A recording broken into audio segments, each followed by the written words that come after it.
Welcome back to Simple Truth. We're in the book of 1 Samuel. We're talking about the story of David and Goliath, but we're really looking at the life of David, and we're in the story of David and Goliath. I want to start with verse 31, because David has repeatedly asked and actually been accused of having wrong motives for this whole thing with Goliath. So way before, we get to the little tiny battle. The battle between David and Goliath lasts about a few seconds, right? The workup to this has lasted a long time, right? And so we're looking at verse 31, right? David has just been accused, right, from his brothers, of having wrong motives. And here's what happens in verse 31. When the words that David spoke were heard, they repeated them before Saul, and he sent for him. Now, again, this is so frustrating in nature because this is so church and life in general, right? Saul is supposed to be leading this army. The truth is, for 40 days, Saul has had the ability to go out there and fight this guy with the same God, right, that David has, right? And Saul has refused to do it. So let's take Saul, put him over there. Now we got the rest of the army, including David's brothers, who just included David of wrong motives, right? Why don't you go back to those few sheep you have and take care of them, is what they told him, right? You're just prideful. You're just looking for glory and honor, all these things, right? Every one of those guys had the opportunity to step up and fight Goliath with the same God that David had. So now we hear that the rumor mill is working, and it comes back to Saul that some twerpy little kid is upset that Goliath is coming out for 40 days and doing this, and it's starting to cause a little bit of a commotion. It's starting to stir people up a little bit, like, how come nobody's taking on this? And what happens? Immediately, he gets called to the principal's office. This happens in church, but this happens outside of church all the time. Somebody actually believes in the God that we say we believe. Somebody actually believes in the rules we have at work. Somebody actually believes in family. Somebody believes in whatever it is. They actually believe it. And they come in a little naive, and so we've got to set them straight.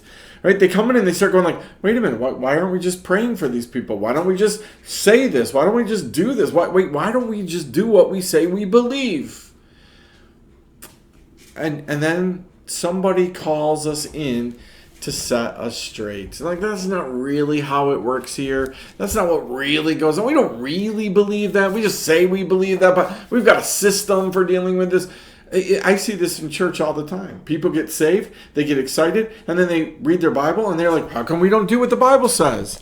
Well, like, you just don't understand. You're too young in your beliefs. You're an immature believer. You're all these things.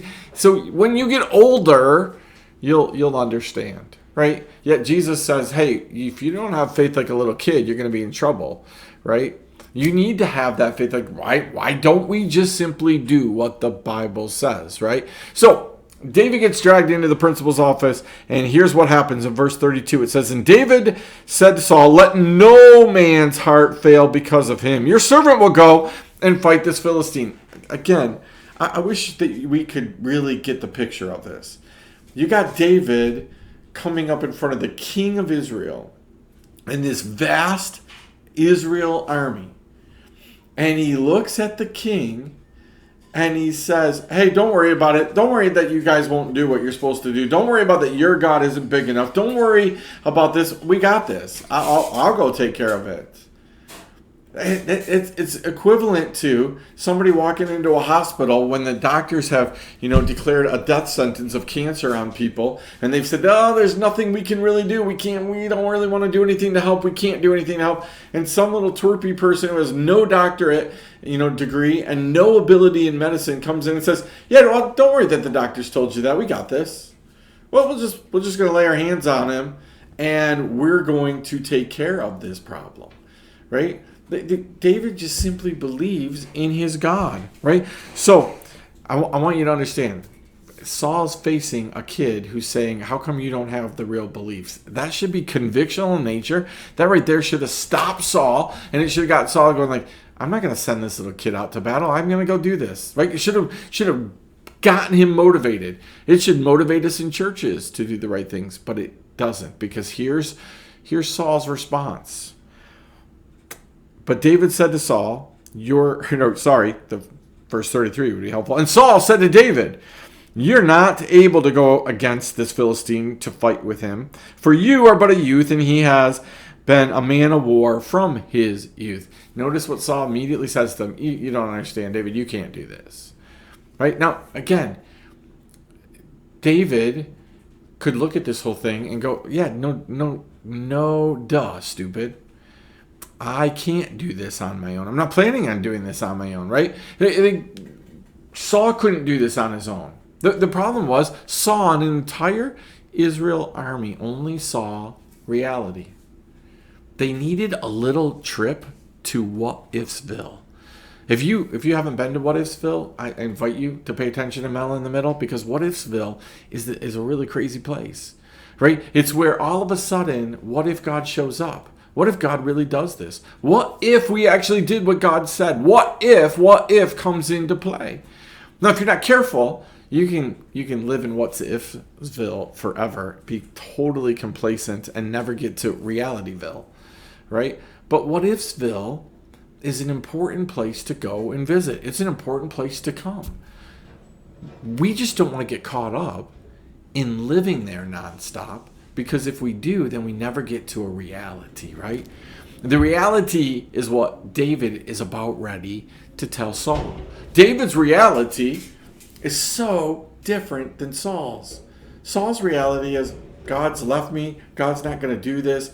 God doesn't want me anymore. God's not going to protect me. I'm afraid I'm going to have to do this on my own.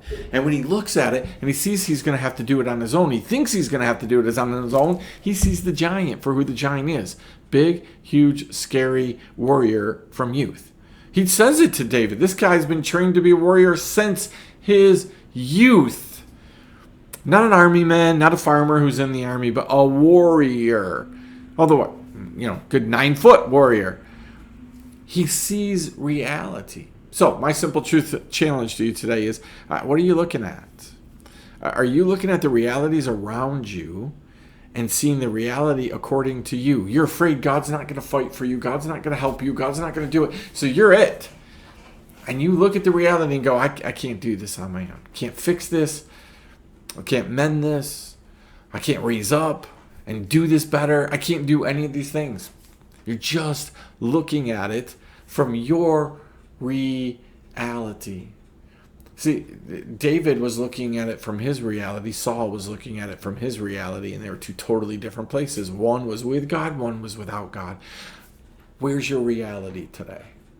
Is your reality without God, with God, a mixture here, there, someone sprinkle a little God here, sprinkle a little God there?